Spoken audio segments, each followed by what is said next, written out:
warahmatullahi wabarakatuh. Salam sejahtera untuk kita semua. Dalam kesempatan ini izinkan kami dari kelompok 2 mempresentasikan mengenai tugas terstruktur dari mata kuliah Manajemen Kinerja dan Kompensasi dengan dosen pengampu Pak Yusuf Setiadi. Pada video presentasi kali ini, judul yang kami ambil adalah Tata Kelola Kinerja dan Kompensasi pada PT Indomarko Prismatama.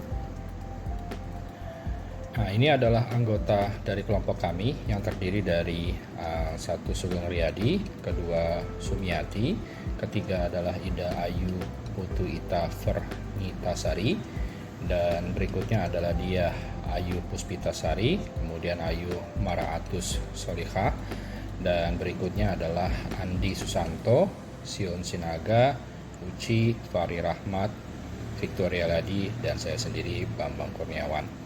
Dalam video presentasi ini, semua member dari kelompok kami ini berkontribusi dalam pembuatan materi dan video typing. Dan untuk Mbak Victoria Lady, dia berkontribusi dalam membuat materi sesuai dengan arahan dari dosen pengampu Pak Yusuf. Nah, untuk selanjutnya saya serahkan ke Mbak Diah untuk memulai presentasi dari kelompok 2.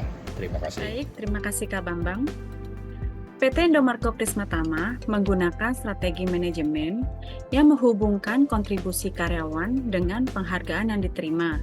Strategi ini dinilai penting untuk memotivasi karyawan, meningkatkan daya saing dan menghadapi tantangan global dan persaingan industri yang dinamis. Penilaian kinerja adalah proses penting dalam strategi ini. Penilaian kinerja digunakan untuk mengevaluasi kinerja karyawan dan menetapkan kompensasi yang adil dan kompetitif. Latar belakang dalam studi kasus ini yaitu PT Indomarko Prismatama adalah perusahaan retail terbesar di Indonesia dalam menghadapi tantangan globalisasi dan persaingan industri yang dinamis. Perusahaan perlu menerapkan manajemen kinerja yang efektif. Penilaian kinerja adalah proses penting dalam manajemen kinerja. Penilaian kinerja digunakan untuk mengevaluasi kinerja karyawan dan menetapkan kompensasi yang adil dan kompetitif. Namun, penilaian kinerja di PT Indomarko Prismatama masih menghadapi beberapa tantangan, yaitu antara lain. Yang pertama, penilaian kinerja belum sepenuhnya terintegrasi dengan sistem kompensasi.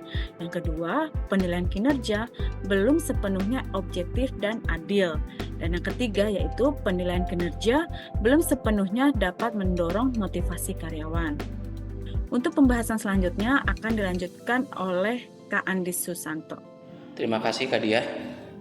Penelitian yang dilakukan PT Indomarko Prismatama, sebuah perusahaan yang berbasis di Jakarta, menjadi fokus penelitian ini yang menggunakan metode kualitatif untuk memahami fenomena sosial.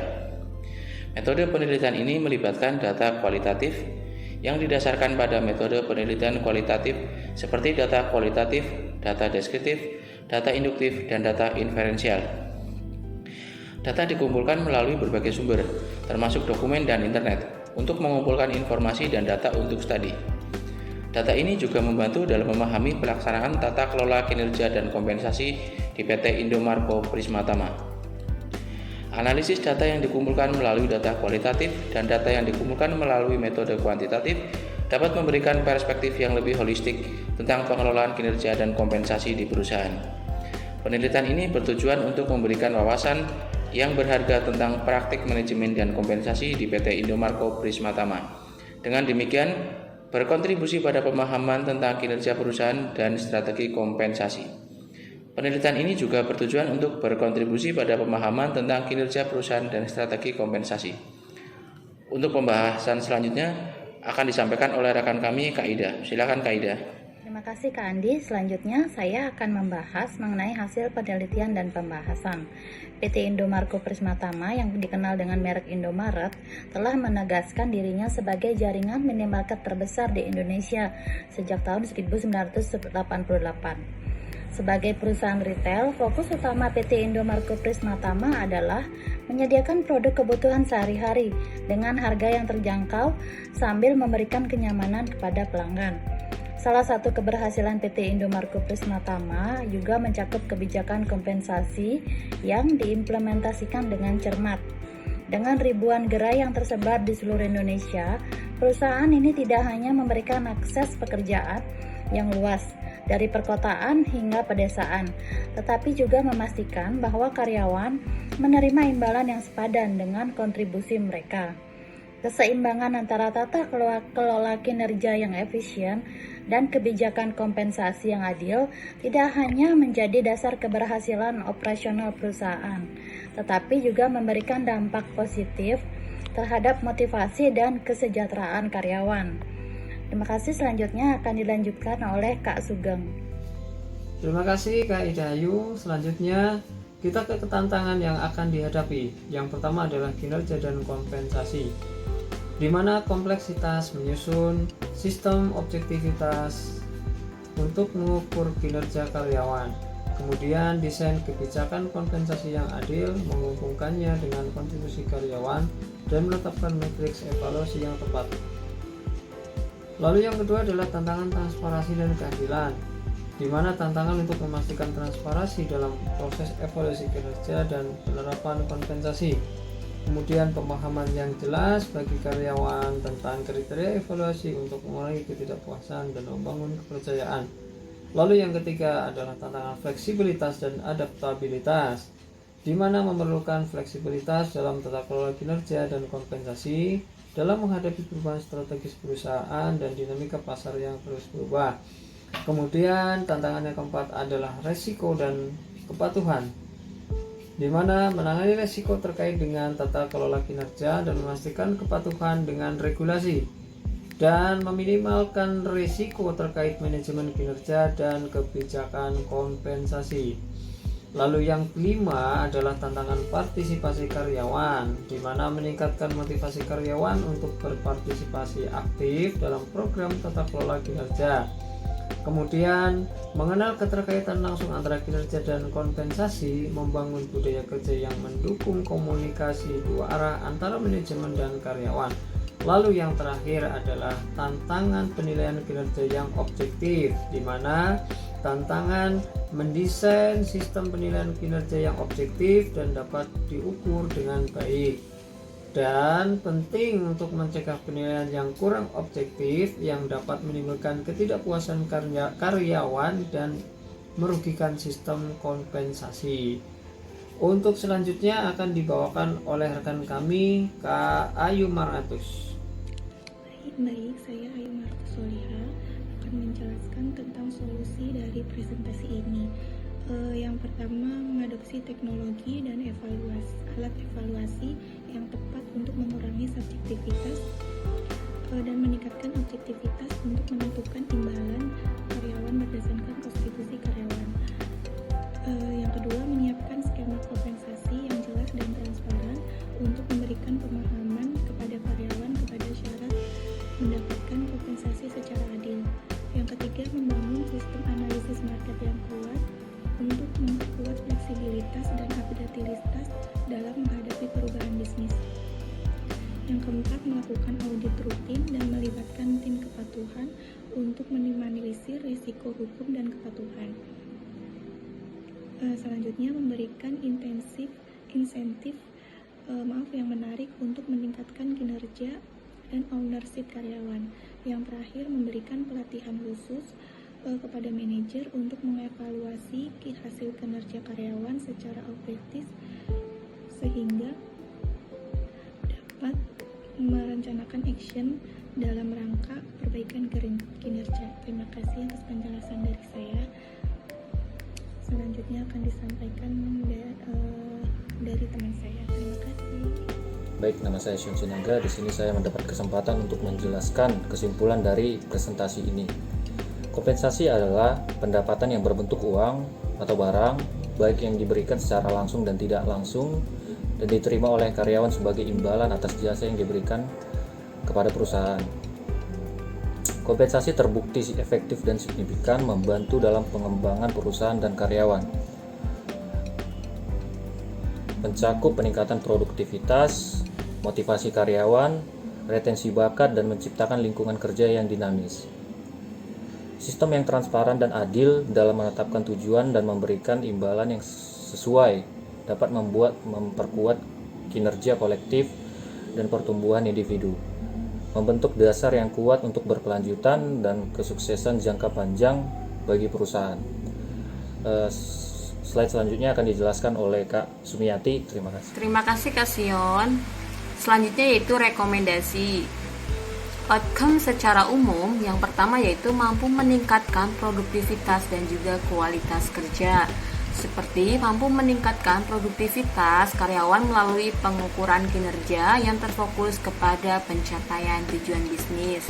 Kemudian dapat memastikan bahwa setiap karyawan ikut berkontribusi pada peningkatan kualitas produk maupun layanan produk perusahaan. Kemudian yang kedua yaitu adanya keterlibatan karyawan yang tinggi, seperti membangun budaya keterlibatan yang kuat, mendorong karyawan untuk berpartisipasi secara aktif dalam mencapai tujuan perusahaan. Kemudian, menjaga tingkat kepuasan dan motivasi karyawan melalui sistem kompensasi yang adil dan program pengembangan karir. Yang ketiga, pemenuhan kebutuhan pengembangan karyawan, yaitu dengan menjamin karyawan untuk memiliki akses ke pelatihan dan pengembangan yang relevan dengan tuntutan pekerjaannya. Kemudian mendorong karyawan untuk terus meningkatkan keterampilan mereka sesuai dengan perkembangan dunia industri. Yang keempat, transparansi dalam kriteria kinerja dan kompensasi, yaitu dengan memastikan bahwa kriteria evaluasi kerja dan struktur kompensasi dapat dipahami dengan jelas oleh semua karyawan. Kemudian membangun kepercayaan melalui transparansi dalam kebijakan dan prosedur tata kelola kinerja dan kompensasi. Terima kasih. Untuk selanjutnya akan dilanjutkan oleh rekan saya. Terima kasih.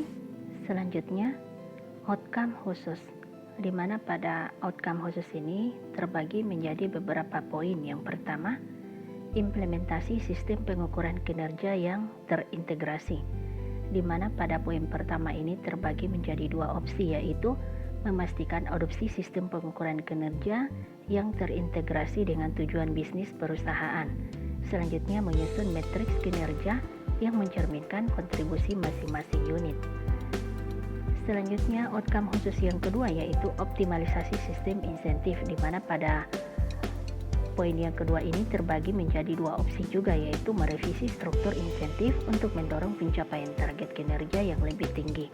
Selanjutnya, menyesuaikan bonus dan insentif dengan pencapaian individu dan kelompok. Selanjutnya, outcome khusus yang ketiga yaitu pengembangan rencana karir yang jelas, di mana pada poin ketiga ini terbagi menjadi dua opsi juga, yaitu membangun rencana karir yang jelas untuk setiap karyawan berdasarkan evaluasi kinerja dan aspirasi pribadi. Selanjutnya, menyediakan peluang untuk rotasi jabatan dan pengembangan lateral. Selanjutnya, outcome khusus yang keempat yaitu sistem evaluasi kinerja berkelanjutan, di mana pada poin keempat ini terbagi menjadi dua opsi juga, yaitu mengadopsi sistem evaluasi kinerja berkelanjutan yang memungkinkan umpan balik berkala. Selanjutnya, menyelenggarakan pelatihan untuk manajer dalam memberikan umpan balik yang konstruktif. Selanjutnya akan dibacakan oleh rekan kami. Selanjutnya, saya akan melanjutkan rekomendasi outcome khusus pada poin 5, peningkatan keterlibatan melalui program karyawan, yaitu menerapkan program karyawan seperti kegiatan sosial dan program penghargaan, membangun forum bagi karyawan untuk menyampaikan ide dan masukan.